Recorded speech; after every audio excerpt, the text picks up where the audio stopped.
दिल्ली में भी पिछले कुछ दिनों से, पिछले 10 से 15 दिन में इतनी तेज़ी से कोरोना बढ़ा है।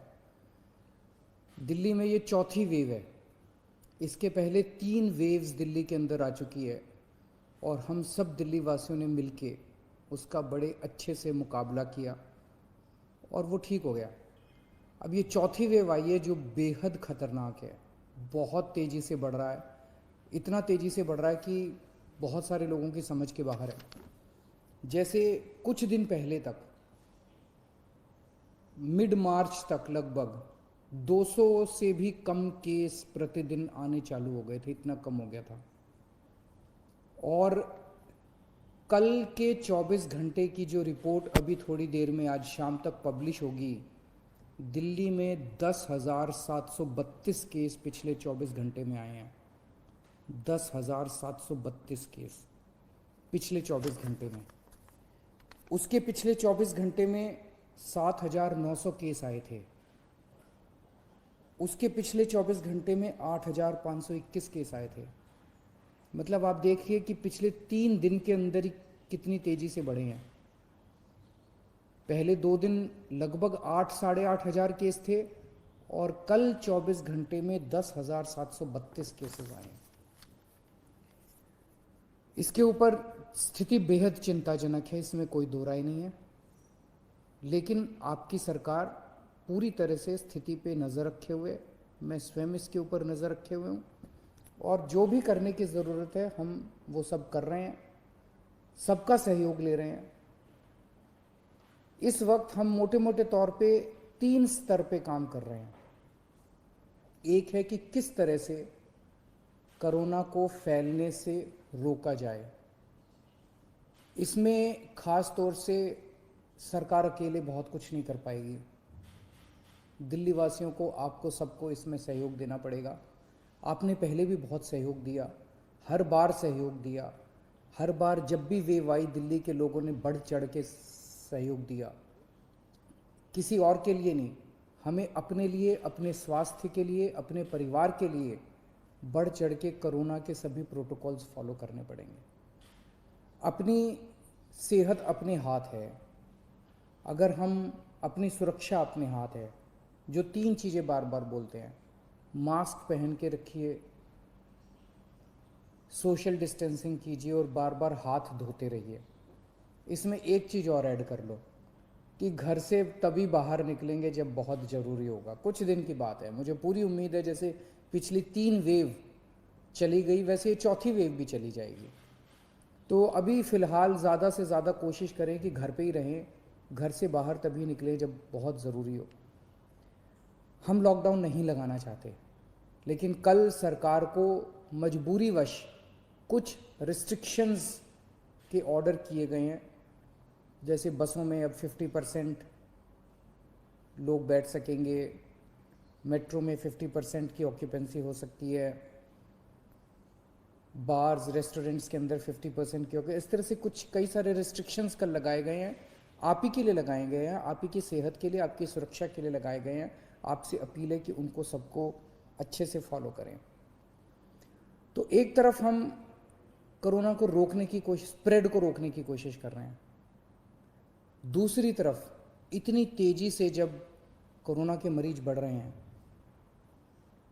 किसी को कोरोना होता है तो वो फिर या तो होम आइसोलेशन में जाता है और या फिर अस्पताल की तरफ जाता है। हम चाहते हैं, पूरी कोशिश कर रहे हैं और पूरा इंतज़ाम किया है कि जब कोई अस्पताल में जाए, उसे अस्पताल की ज़रूरत पड़े, इलाज की ज़रूरत पड़े, तो उसे दिल्ली के लोगों को बेस्ट से बेस्ट इलाज मिलना चाहिए। किसी तरह की बेड की कमी नहीं होनी चाहिए, ऑक्सीजन की कमी नहीं होनी चाहिए, वेंटिलेटर की कमी नहीं होनी चाहिए। उसका सारा इंतज़ाम हम लोग कर रहे हैं। नवंबर के महीने में हम एक पीक देख चुके हैं। नवंबर के महीने में जो पीक आई थी वो 8,500 केसेस की थी। आज हम ऑलरेडी 10,700 केसेस क्रॉस कर चुके हैं। तो ये नवंबर से भी ज़्यादा खतरनाक इस वक्त की पीक है। तो हॉस्पिटल, कल मैं LNJP हॉस्पिटल गया था उसका मुआयना करने के लिए। सभी डॉक्टर्स से, नर्सेज से बात हुई, वहाँ का सारा जायज़ा लिया। मैं पूरे दिल्ली वासियों की तरफ से अपने डॉक्टर्स को, नर्सेज को, पैरामेडिक स्टाफ को, सबको हाथ जोड़ के सैल्यूट करना चाहता हूँ, धन्यवाद देना चाहता हूँ कि पिछले 1 साल से लगे हुए हैं वो लोग। उन्होंने अभी भी पूरी तन्मयता के साथ वो लोग लगे हुए हैं। कल उनसे सबसे बात की, हम पूरी तरीके से हॉस्पिटल मैनेजमेंट के ऊपर ध्यान दे रहे हैं। कुछ लोगों के मेरे पास मैसेजेस आए पिछले कुछ दिनों के अंदर कि सर हम इस अस्पताल में गए, इधर बेड नहीं मिल रहा, उसमें गए, उसमें बेड नहीं मिल रहा।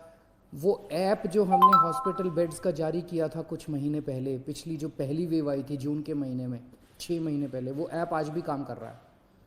तो अगर आपको अस्पताल की ज़रूरत है, अगर आपको कोरोना हो गया, अस्पताल जाने की ज़रूरत है, तो किस अस्पताल में बेड अवेलेबल है वो आप अपने ऐप से देख लीजिए।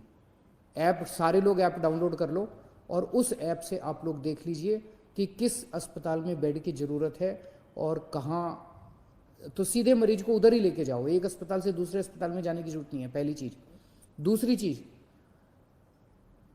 कुछ लोग केवल प्राइवेट अस्पतालों की तरफ दौड़ रहे हैं। प्राइवेट अस्पतालों में बेड थोड़े कम होते हैं। अब दिल्ली के अंदर पिछले 5 साल में आपकी सरकार ने मिलकर दिल्ली के सरकारी अस्पतालों को बहुत शानदार कर दिया है। दिल्ली के सरकारी अस्पतालों में बहुत अच्छा इलाज हो रहा है। पैसे वाले लोग भी दिल्ली के सरकारी अस्पतालों में जा रहे हैं।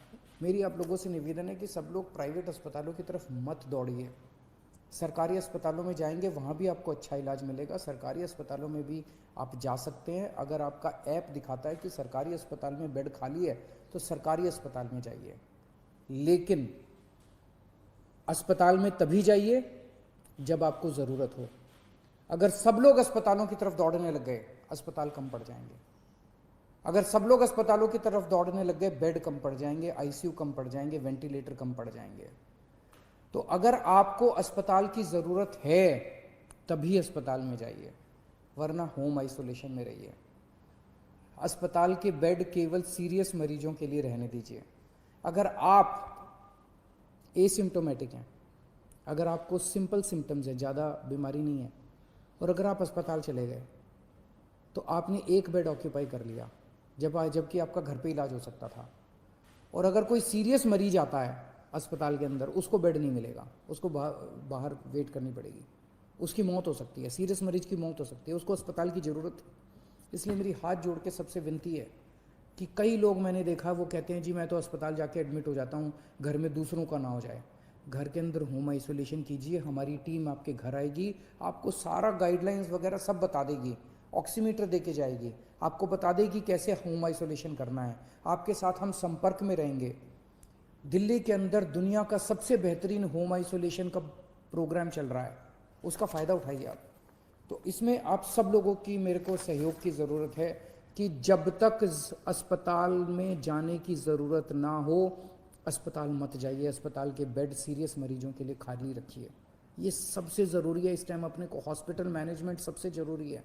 दुनिया भर के अंदर मैंने देखा है किस तरह से अस्पताल कम पड़ जाते हैं। इतनी तेज़ी से फैलने वाली बीमारी है कि अस्पताल अगर कम पड़ गए तो फिर बड़ी दिक्कत हो जाएगी।